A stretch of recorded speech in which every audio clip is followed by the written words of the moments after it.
Here's what's coming up on The World today. A gaunt-looking Alexei Navalny appears in court after a recent 24-day hunger strike. U.S. President Joe Biden makes his first address in Congress.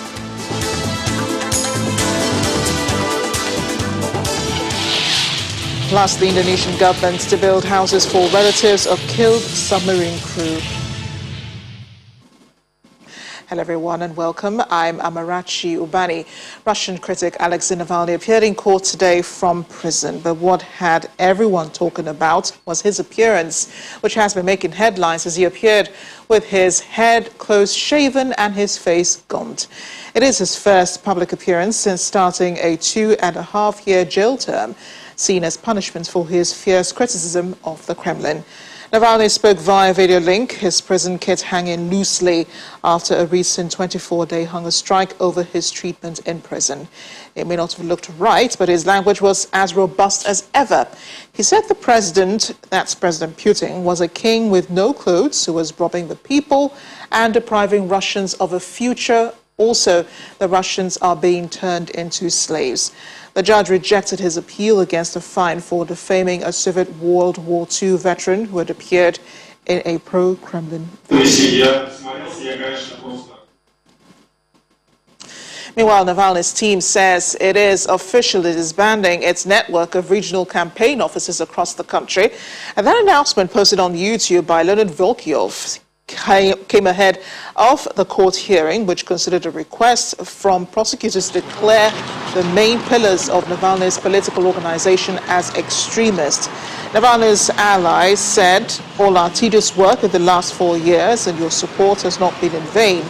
We have sown seeds of freedom around Russia, which will come up. Navalny's regional campaign offices do not exist anymore, but there are dozens of cool and mighty regional politicians. There are thousands of allies.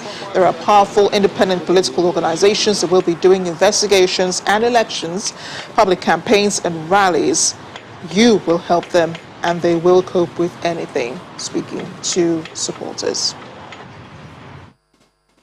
We're in the United States now, where Joe Biden gave his first address to Congress on Wednesday night, touching issues local and international, and calling on Congress to work on things that both sides of the House agree on, one of which is the welfare package he wants Americans to have, which would help boost the economy.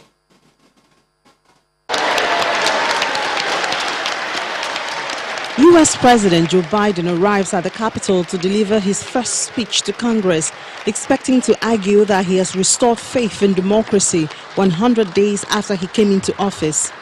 The address was scaled back this year because of the pandemic, with just 200 people, mostly lawmakers, and a handful of representatives of other branches of government and family members attending. The president kicked things off with the economy, saying America is on the move again, riding on the recent successes of an American rescue plan. He then went on to propose a sweeping new $1.8 trillion plan, pleading with the Republican lawmakers to work with him on divisive issues and to meet the stiff competition posed by China. I will not impose any tax increase on people making less than $400,000. But it's time for corporate America and the wealthiest 1% of Americans to just begin to pay their fair share. I'm not looking to punish anybody, but I will not add a tax burden, additional tax burden to the middle class in this country. They're already paying enough. I believe what I propose is fair. He also called on Congress to enact police reform in the name of George Floyd, the man murdered under the knee of Derek Chauvin by the death of his anniversary on the 25th of May. President Biden raised his administration's handling of the coronavirus pandemic, saying having promised to get 100 million COVID-19 vaccine shots into people's arms in 100 days, they would have provided over 220 million COVID shots in those 100 days.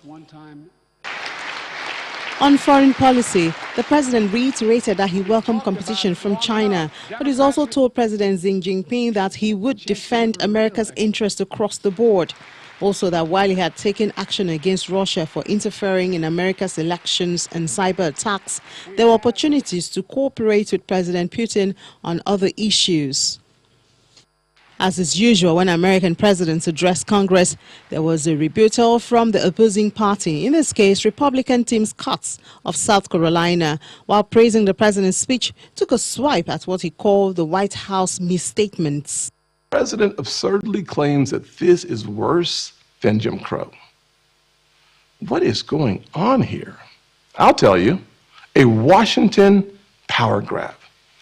This misplaced outrage is supposed to justify Democrats' new sweeping bill that would take over elections for all 50 states.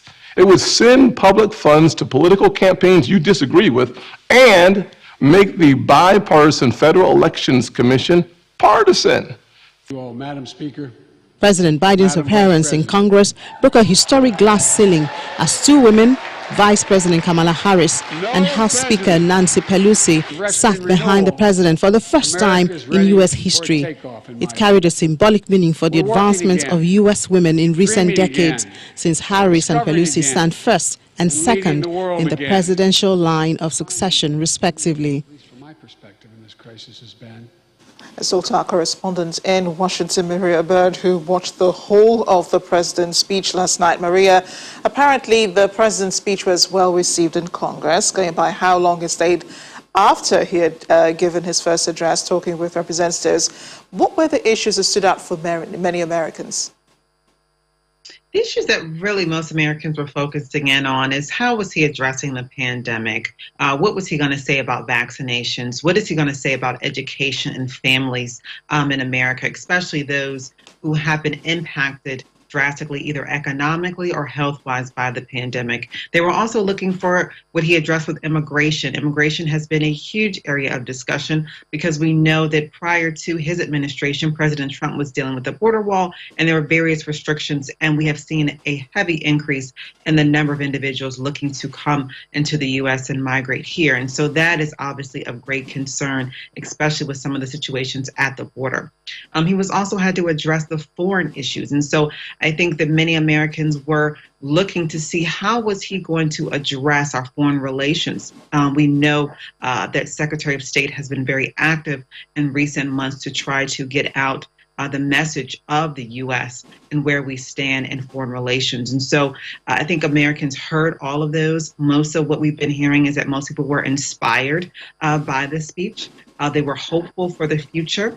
And they felt like they were getting some sort of direction, and they were able to remember those things that have been done in the last 100 days, which we are quickly, and we have now approached pretty much those 100 days.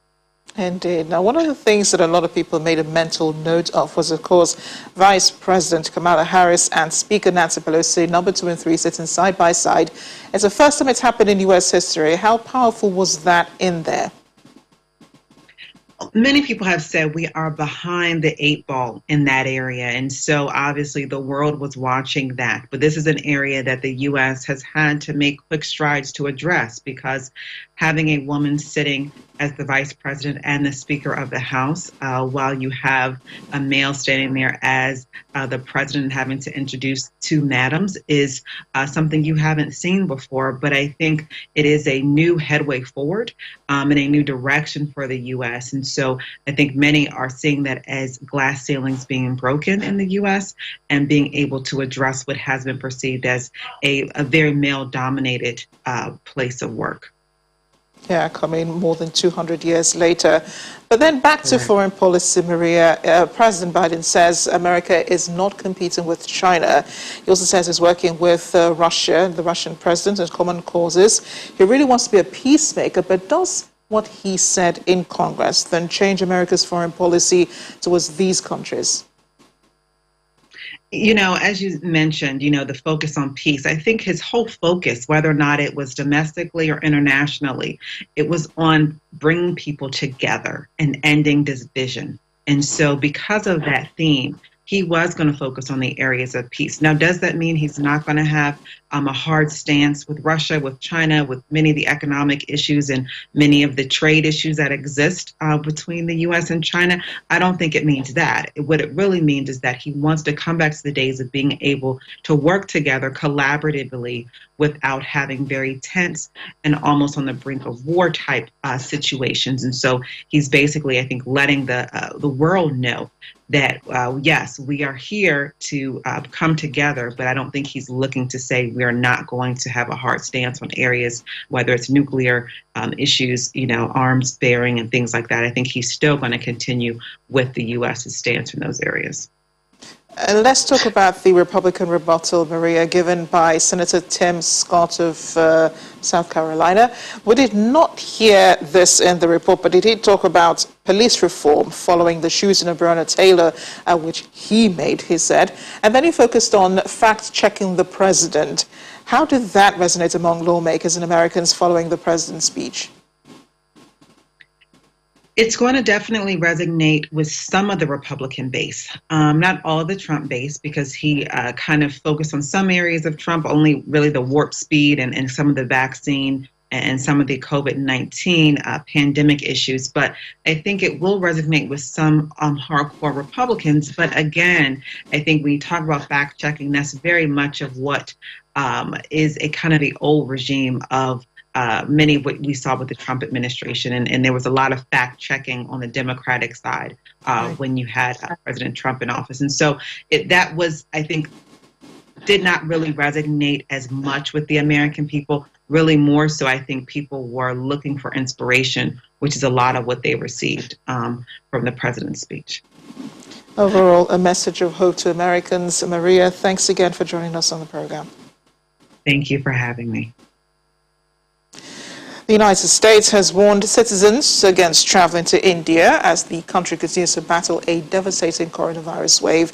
The number of coronavirus cases in the country topped 18 million today, while the death toll continues to surpass the 200,000 mark. Please save her. India's coronavirus cases continue to overwhelm the country's health sector, with doctors and patients lamenting about inadequacy in handling the dire situation. At this point of time, we have patients, we are beyond our capacity in the ICU, as you can see. We have put in beds and stretchers between beds. We have run out of ventilators. We are using anesthesia machines to ventilate patients. We have young patients now. We have triaged patients. In spite of that, we are running out of ventilators.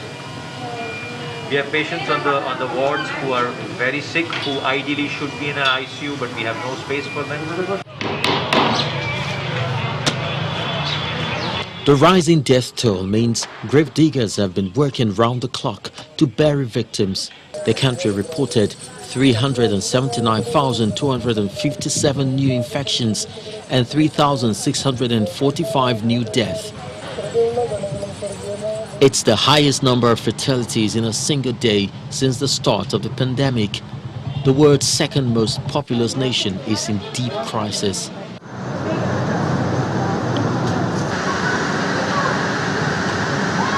Hospitals in the country's financial center of Mumbai are cramped with patients and is facing a daunting shortage of hospital beds. The biggest field hospital in Mumbai has 2,300 beds, among which are 800 beds with oxygen support systems and 120 intensive care unit slots. However, doctors say all hospital beds are now occupied amid the soaring COVID-19 cases. Even here, grave diggers have been working just as hard because of the rising death toll. Mass cremations are becoming a common sight as well, with about 30 to 40 taking place every day. Meanwhile, more help has been arriving. Today, a shipment containing 120 oxygen concentrates arrived in New Delhi from Britain. It is the second shipment to arrive in the country from Britain, and even from local Sikh groups. Still ahead on The World Today.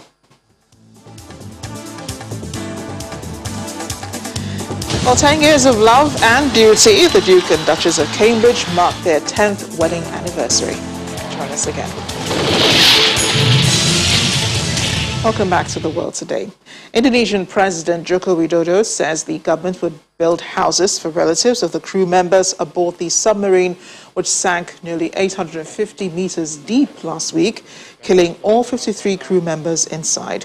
The German-built KRI Nanggala 402 was discovered lying on the seabed on Sunday, broken into at least 3 parts 4 days after it lost contact while preparing to conduct a torpedo drill. The president, best known as Jokowi, says the government would build houses for the relatives of the crew according to their mother's wishes during a meeting that was streamed online. Jokowi says this week the government would increase the crew members' military ranks and fund their children's education. Authorities are currently retrieving bodies and submarine parts, though experts warn it will be a daunting task to lift the submarine to the surface from the deep water. It will require specialized salvage equipment. A Navy spokesperson, First Admiral Julius Winjono, said authorities were coordinating with upstream oil and gas regulator SKK Migas as the equipment that they have would be able to lift heavy parts. Meanwhile, tens of thousands of Colombians have joined protest marches in the country's major cities against a proposed tax reform. Protesters took to the streets in defiance of a court order ruling that marches should be postponed because of a current spike in COVID-19 cases. Demonstrators clashed with riot police in several cities. The government says the reform is key to mitigating the economic crisis. Thousands of Colombian protesters took to the streets, clashing with police across the country over a proposal for new or expanded taxes. 40 people were arrested for alleged vandalism and over 40 police officers were injured. Protesters had answered the call from Colombia's biggest unions to hit the streets. Police responded with tear gas. Right-wing President Ivan Duque's proposal would mean more taxes for individuals and businesses, an attempt to raise billions of dollars, and the government says avoid a downgrade on its debt rating. President Duque responded to clashes saying only peaceful demonstrations would be tolerated. The protest is the most recent in a series of marches which began near the end of 2019 against the social and economic policies of President Ivan Duque, who leaves office next year. The government is proposing a suite of new or expanded taxes on individuals and businesses, as well as reducing or eliminating many tax exemptions, including on product sales. Union leaders called for marches to continue today and announced another for mid-May. Well, we have more on that. Indonesian president promising to build houses for relatives. And what you're looking at is the last video of the 53 crew members all inside that unfortunate submarine that sank. Here they are singing the last song that they sang before the ship sank, titled Sampai Jumpa, or Till We Meet Again. It's gone viral now after it was released by the Indonesian Navy in the wake of the submarine disaster. The military says the crew was recording the song as part of a commander's farewell just weeks before. The vocalist for the Indonesian pop music group Endak Sokamti, who produced the song, has shared the video on his Instagram account. That's the same day that the naval officials said that they found the submarine broken into 3 parts at the bottom of the Bali Sea, with all 53 sailors died on board.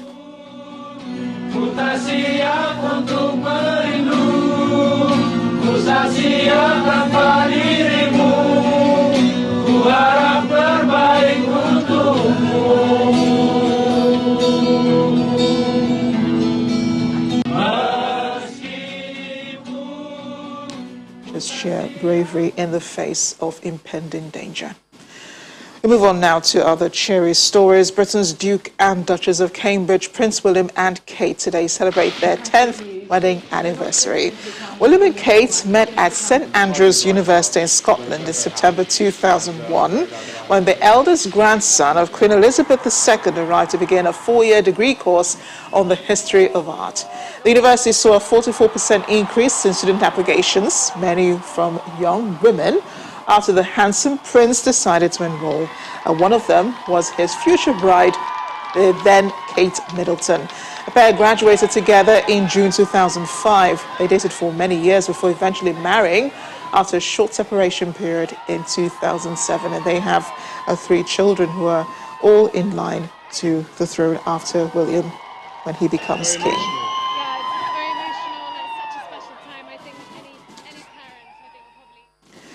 And as we end the program, China has launched a key model of a new permanent space station, the latest in its increasingly ambitious space program. The Tianyi model, which contains living quarters for crew members, was launched from the Wenchang Space Launch Center on a Long March 5B rocket. China hopes to have the new station operational by 2022. The only space station currently in orbit is the International Space Station, from which China is excluded. But China has been a late starter when it comes to space exploration. It was only in 2003 that it sent its first astronauts into orbit, making it the 3rd country to do so after the Soviet Union and the United States.